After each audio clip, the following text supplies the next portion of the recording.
अस्सलामुअलैकुम। उम्मीद है आप सब खैरियत से होंगे। अल्लाह आप सबको अपने हिफ्ज़ ईमान में रखे, आमीन सुम्मा आमीन। तो जैसा कि आप सब लोग जानते हैं कि कुछ दिन पहले हमने एक वीडियो लगाई थी सदका जारिया के नाम से। तो जो भी हमारा चैनल सब्सक्राइब करने के बाद कमेंट सेक्शन में अपना नाम लिखेगा, उसके नाम का हम प्लांट लगाएंगे। तो ये भाई हैं तौकीर अब्बास।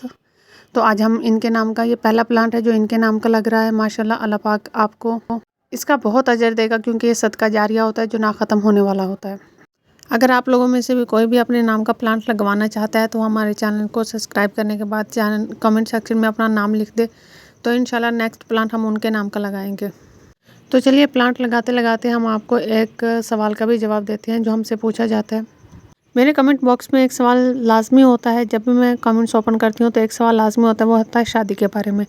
तो अगर आप किसी से शादी करना चाहते हैं या अगर आपकी बहुत ज़्यादा एज हो गई है और शादी करनी है, तो आप लोग सूरह यासीन पढ़ें शादी की नीयत से। तो इंशाअल्लाह ताला आपकी बहुत जल्द जहां आप चाहते हैं वहां शादी हो जाएगी। जज़ाकल्लाह।